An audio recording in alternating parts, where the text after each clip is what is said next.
15 iconic 70s hits, chart toppers, protest anthems, disco epics, all banned or blacklisted because they made someone powerful deeply uncomfortable. We are counting them down, from songs condemned by the Vatican to tracks dropped by their own record labels, from novelty singles that triggered actual legislation to peace anthems silenced by entire governments. The common thread? Every single ban backfired spectacularly. Censorship did not kill these songs, it made them immortal. We start at number 15, where a satirical joke about height somehow ended up on the floor of the Maryland State Legislature.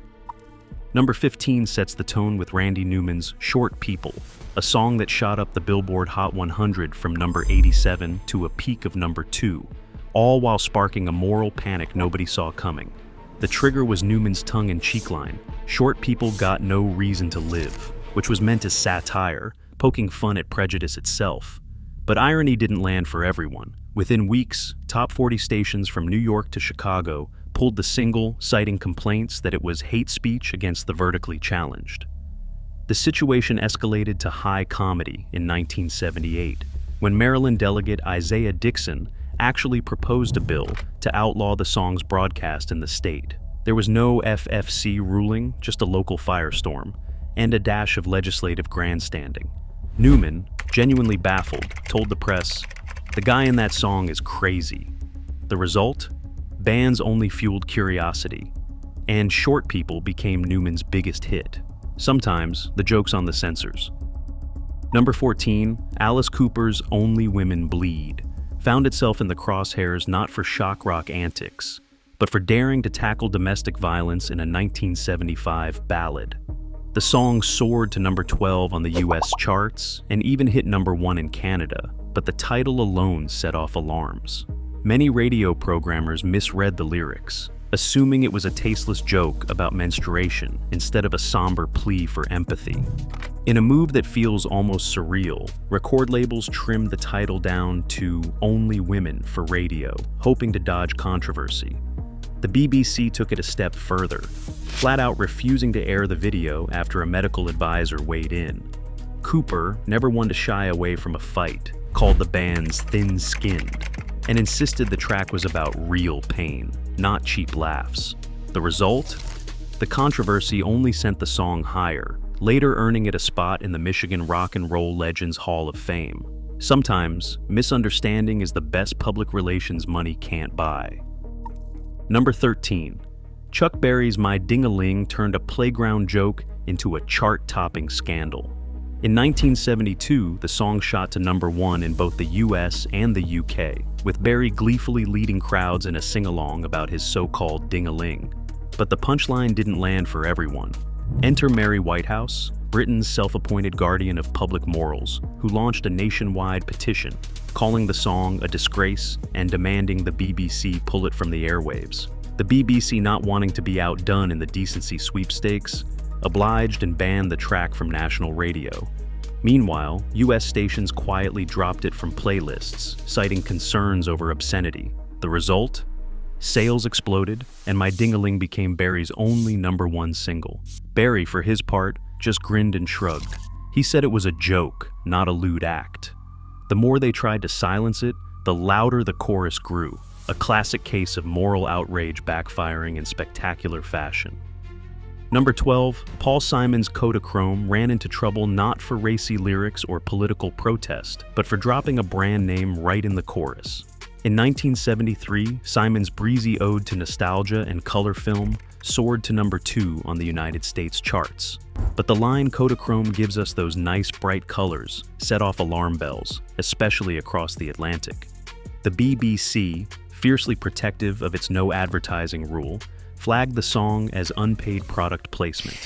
Internal memos from the BBC Written Archives Centre revealed the track was shuffled onto a legal clearance list, with producers instructed to hold back airplay until the trademark issue was sorted. Even some United States stations hesitated, afraid they would be caught promoting Kodak for free. The irony, all the fuss over a brand name only made Kodachrome more intriguing, fueling demand and cementing its place as the most famous color film jingle never written for television. Next up, another pop hit runs afoul of the BBC brand police, this time over a single sip of Coca-Cola. Number 11. The Kinks' Lola turned a catchy tale of late-night romance into a broadcasting headache that stretched all the way from London to New York. The song, already pushing boundaries with its gender-bending storyline, hit an unexpected wall, not over sexuality, but over a single word, Coca-Cola. The BBC, locked into a strict no-advertising policy, declared the original lyric off-limits for British airwaves. Cue Ray Davies, who famously hopped a transatlantic flight over 6,000 miles, to re-record just one line, swapping Coca-Cola for the more generic Cherry Cola. Studio session sheets and DJ briefings show just how seriously the BBC took its brand ban. Once the edit landed, the song was cleared, and Lola rocketed back into the UK top 5, proving that a little censorship can make a pop hit even more irresistible. All that fuss over a soft drink and a love story that was already making the censors sweat. Number 10. Edwin Starr's War didn't just top the charts, it fired a shot straight through the heart of American radio's comfort zone. In 1970, Starr's explosive chorus, "War, what is it good for?" Absolutely nothing. It became an anthem for anti-Vietnam protesters and a lightning rod for controversy. The track soared to number 1 on the Billboard Hot 100, but its blunt message sent shockwaves through conservative circles. Some of the nation's biggest AM stations, including Chicago's WBBM, pulled the song from rotation, worried that airing it might cost them their licenses, or at least their Defense Department ad dollars. Internal station logs from that summer show the song quietly disappearing from playlists, while military advertisers and patriotic groups ramped up pressure behind the scenes. But the censorship only fueled the fire. War became a rallying cry at marches and teach-ins, belted out by crowds who turned a band's song into a protest soundtrack. The irony is, every attempt to silence Starr's message just made his question echo louder. Number 9, Serge Gainsbourg and Jane Birkin's Je t'aime, Moi non plus didn't just push boundaries, it bulldozed them. Released in 1969, the song's breathy, intimate vocals sent shockwaves across Europe, but it was the Vatican's official condemnation that really lit the fuse. Vatican radio called it offensive to public morality, and church leaders in Italy, Spain, and France demanded action. The fallout was swift. National broadcasters yanked it from playlists, and even some record-pressing plants flat-out refused to manufacture the single. The French Broadcasting Authority issued notices warning stations to steer clear, while newspapers ran headlines about the scandalous duet corrupting youth. Yet the controversy only made the record more irresistible. The song shot to number 1 in the UK, selling hundreds of thousands of copies and turning Gainsbourg and Birkin into international icons. In the end, a song exiled by pulpits and politicians became a pan-European sensation, proof that nothing sells like forbidden fruit. In 8th place, Donna Summer's Love to Love You Baby did not just raise eyebrows, it set off a scheduling panic. When the full 17-minute disco marathon hit British airwaves, the BBC scrambled to keep things decent, issuing a memo that locked the song into after 10 in the evening hours only. The reason was Summer's breathy vocals and 22 recorded moans, which had censors sweating more than the dancers at Studio 54. Casablanca Records, sensing an opportunity, whipped up a 3-minute radio edit and sent it to stations that wanted the groove without the scandal. That edit rocketed up the charts, while the uncut version became a legend in late-night discos. The BBC's After Dark policy was less a ban than a bedtime story for grown-ups. No outright blackout, just a stern bedtime for sexy disco. The result was that the controversy only supercharged demand, and Love to Love You Baby became a disco landmark, proving that nothing sells like a little forbidden pleasure.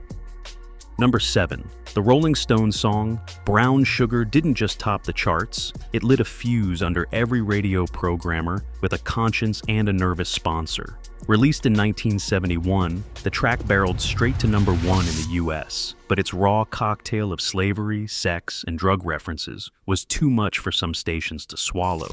The lyrics, opening with a jarring scene on a slave ship, set off alarms not just for the sex and violence, but for the way history itself was being packaged for mass consumption. In the American South and across Australia, Station logs show Brown Sugar quietly disappearing from playlists, often after advertisers, including a major grocery chain, threatened to pull their support. Letters from sponsors landed on program directors' desks, warning that the song's subject matter was a step too far for family-friendly airwaves. The backlash did not fade with time. Decades later, the Stones retired the song from their live sets, with Mick Jagger admitting in 2021 that they were tired of trying to explain it. The controversy never really left. Instead, it forced a long, uncomfortable conversation about race, exploitation, and the ethics of classic rock. And if banning a song is supposed to erase it, someone forgot to tell the record buyers Brown Sugar just kept selling, controversy and all. Number 6, Loretta Lynn's The Pill set off a firestorm across southern airwaves, just for daring to celebrate birth control from a woman's point of view. Released in 1975, the song's plain-spoken lines about freedom from endless pregnancies landed like dynamite in the world of country radio, where cheating and drinking songs flowed freely. But a woman singing about contraception was suddenly too much. Station logs from Nashville's WTVF and Birmingham's WERC marked the record as banned, pending review, and the Grand Ole Opry issued public statements distancing itself from the controversy. Pastors, local chambers of commerce, and nervous advertisers all piled on, pressuring stations to pull the track. The result? The Pill peaked at just number 70 on the Billboard charts, but jukebox sales in the South soared, and women quietly turned it into an underground anthem. Loretta Lynn never backed down, insisting, "I'm proud I wrote it." In the end, the band only made the song, and its message, impossible to ignore. Number 5. The Sex Pistols' track Anarchy in the UK didn't just rattle the airwaves, it blew up the entire supply chain. When Johnny Rotten sneered his way through lines about destruction and anarchy, EMI executives panicked. Within weeks of the single's release in 1976, the label tore up the Pistols' contract, citing unacceptable language and a public relations crisis that just would not quit. But the fallout did not stop at the boardroom. The BBC flat out refused to playlist the track, while major retailers like Woolworths and WH Smith announced they would not even stock the record. Internal EMI memos leaked to the NME reveal frantic calls to distance the company from the band, while underground fanzines gleefully chronicled every escalation. The result? The Pistols were blacklisted from mainstream outlets, but the song exploded into a cult phenomenon, with fans hunting down copies in back alley shops and mail-order catalogs. Every door slammed in their face only made Anarchy in the UK more dangerous and more legendary. Number 4. Wings' Give Ireland Back to the Irish didn't just ruffle feathers, it triggered a full-scale blackout from the BBC at the height of the Northern Ireland crisis. Paul McCartney wrote the song just 2 days after Bloody Sunday, when British troops killed 14 unarmed civil rights protesters in Derry. The lyrics were blunt, the timing incendiary. Within hours of release, BBC executives issued a total ban, with the Independent Broadcasting Authority following suit. Internal policy memos flagged the track as too politically sensitive for national airplay, and even McCartney's label, EMI, faced government pressure to pull back promotion. McCartney, undeterred, defended the song as a necessary response to real violence, insisting, "I'm not taking it off." The result? While the single stalled at number 16 in the UK, it shot straight to number 1 in Ireland, a stinging irony for British censors. The blackout only amplified its message, turning a protest single into a lightning rod for debate about free speech and state power. Coming to the top 3, Lou Reed's Walk on the Wild Side sashayed into the mainstream in 1972, with a sound as cool as its subject matter was combustible. Reed's ode to New York's queer underground introduced millions to characters like Holly, Candy, and Jackie, transgender women whose stories had never graced top 40 radio before. The song's sly references to giving head and hustling on the streets didn't just raise eyebrows, they sent censors scrambling. While it cruised into the UK top 10 and became an FM staple in big cities, Reed's storytelling ran straight into the decency codes of the era. Some US stations, especially in the South and Midwest, simply muted the giving headline, snipping the track mid-verse as if that would erase the song's subversive heart. The BBC, ever the cautious gatekeeper, marked the song for restricted play, quietly warning DJs to tread lightly. Reed, for his part, shrugged off the fuss, insisting he was just telling the truth about people he knew. Over time, Walk on the Wild Side transformed from a song that made censors sweat into a queer anthem, taught in college courses and celebrated at Pride. What started as a risk became a revolution, proof that the more you try to silence a story, the louder it echoes through the decades. Number 2, the Sex Pistols' God Save the Queen didn't just flirt with controversy, it detonated it right at the heart of the British establishment. Dropping in May 1977, as the country geared up for Queen Elizabeth II's Silver Jubilee, the single stormed the charts with Johnny Rotten's sneer, "God save the Queen, she ain't no human being." That was enough to send the BBC into full lockdown mode. Internal memos from the corporation's pop policy team ordered a total blackout, no airplay, no chart show mentions, nothing. The Independent Broadcasting Authority quickly followed suit, extending the ban to commercial radio. Meanwhile, major retailers like W.H. Smith and Woolworths refused to even stock the single, leaving fans to hunt for it in backstreet shops or under the counter. The official UK singles chart showed the song stuck at number 2, even as it outsold the supposed number 1, Rod Stewart's I Don't Want to Talk About It, sparking decades of conspiracy theories about chart rigging. Punk fans, undeterred, staged their own protest, a notorious boat cruise down the Thames, blasting the song outside Parliament while police swarmed in. While the BBC and the IBA insisted the blackout was about public decency, the timing, right as the monarchy's image was on parade, was impossible to ignore.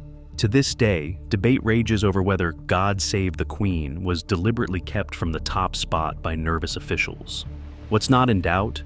Every attempt to silence the Sex Pistols only amplified their message. The more the establishment tried to erase them, the bigger their legend grew, cementing God Save the Queen as the punk anthem that rattled the crown and nearly toppled the charts. And finally, in first place, John Lennon's Imagine stands as the most banned pop anthem of the 1970s and the decades that followed. Released in 1971, Imagine soared to number 1 in multiple countries, cementing its place as a global peace anthem. But its dream of no religion, no countries, and nothing to kill or die for proved a little too utopian for the world's censors. The song's gentle piano and hopeful lyrics triggered a surprisingly fierce backlash. In apartheid-era South Africa, Imagine was blacklisted under broadcast codes forbidding material that might incite subversion. The Vatican called its message dangerous, warning of a society adrift without faith. Even in the United States, the song's troubles did not end with the 1970s. After the September 11th attacks, media giant Clear Channel included Imagine on its infamous 2001 Do Not Play list, arguing that its anti-religious and anti-state lines were too provocative for a grieving nation. That is right, a song about peace, hope, and unity was considered too risky for American radio in a moment of crisis. And yet, every attempt to silence Imagine only made it more iconic. Lennon's anthem resurfaces at Olympic ceremonies, protest marches, and memorials around the world, sung by millions who see it as a call for a better future. The bans, blacklists, and official warnings could not erase it. If anything, they turned Imagine into the ultimate proof that trying to bury a song can make it immortal, etched into pop history as both a target and a triumph of censorship. Across all 15 tracks, one pattern is impossible to miss. The louder the censor shouted, the more unforgettable these songs became. What was meant to silence ended up supercharging their legend. In the world of 1970s, pop controversy was not a career ender, it was rocket fuel. It proves music's true power. You can ban a song, but you cannot erase an anthem. Which band stunned you most? Drop your thoughts below.